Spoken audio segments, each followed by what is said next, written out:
Betrayal cuts deepest when it comes from your own blood.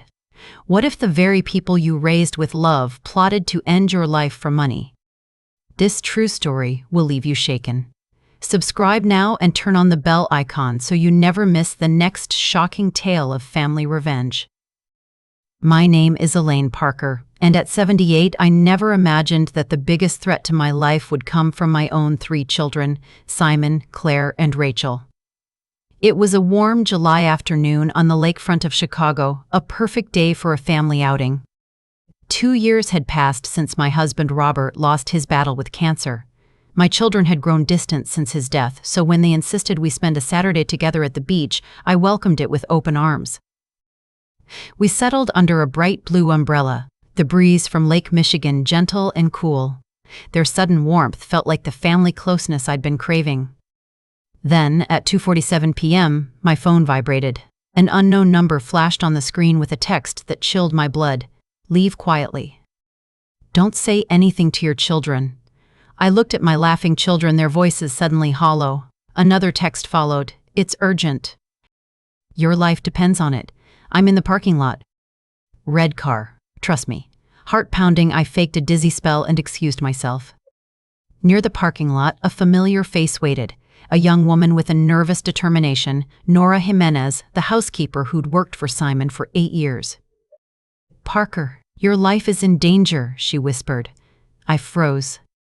We drove to a secluded industrial area where she revealed photographs she'd taken in Simon's office.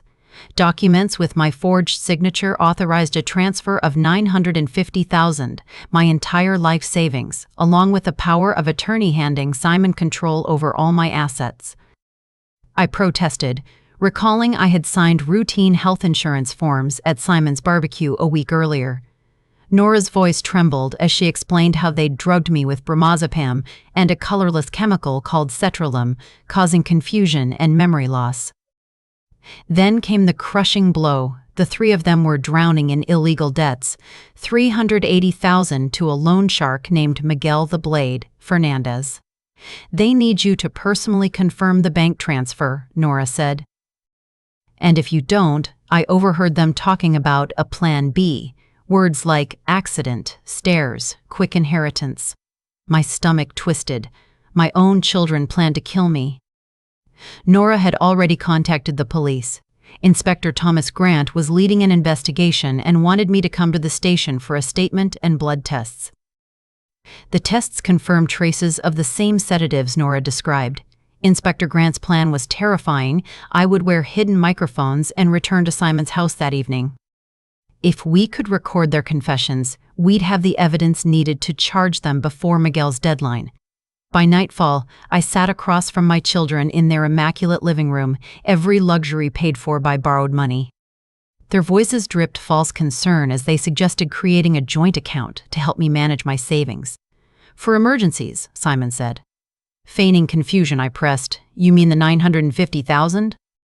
I noticed some unusual bank movements after that Sunday lunch. The room froze. Claire's eyes widened. Rachel covered her mouth. Mom, how do you know that figure? Simon stammered. I gave a knowing look. Because it's the exact amount on transfer documents bearing my signature. Their faces betrayed panic. At last, Simon's composure cracked. Mom, we owe dangerous people. If we don't pay, they'll hurt us. Miguel the Blade doesn't forgive. We have until Thursday.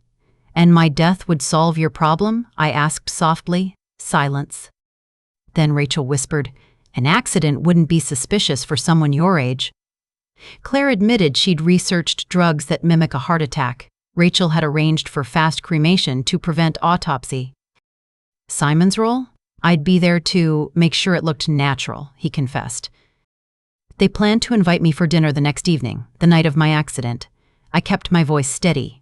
You're describing the premeditated murder of your own mother.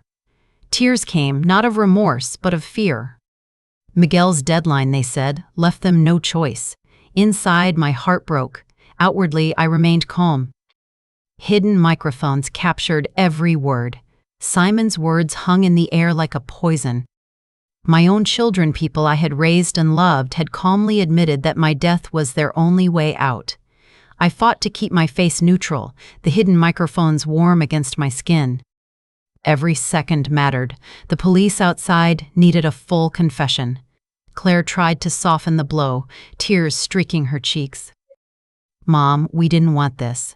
But Miguel said if we didn't pay, he'd start with corrections. He meant breaking bones.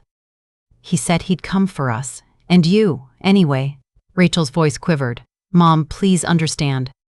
We were desperate. We thought, maybe if you had an accident, it would look natural. You'd go peacefully. We could pay the debt and survive." I drew a slow breath, my heart hammering. "Do you hear yourselves? You're planning to murder your own mother." Simon's jaw tightened. "We never wanted it to come to this. But without that money, we're all dead." As they spoke, they revealed every grim detail. Claire had stolen powerful sedatives from her pharmaceutical job. She'd researched how to simulate a heart attack. Rachel had secretly visited a funeral home to arrange for rapid cremation, no autopsy, no questions. Simon would ensure I didn't suffer and that the scene looked like an unfortunate fall. Tomorrow night's family dinner was to be my last. I wanted to scream, to slap sense into them. But I stayed in character, an elderly mother too stunned to react, buying time. Then Simon's eyes narrowed.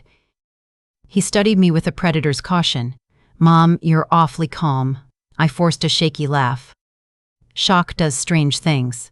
I'm trying to process. Claire stepped toward the window, peeking through the curtains. "There's a van across the street I don't recognize." Her voice sharpened. "And that blue car hasn't moved since we got back." Panic prickled my skin. Rachel joined her, eyes narrowing. "Something's off." "Those cars. Someone's watching the house." Simon grabbed a small pair of binoculars from a drawer and peered outside. His face hardened. "That man in the blue car, he's wearing an earpiece. And the van? No real company logo."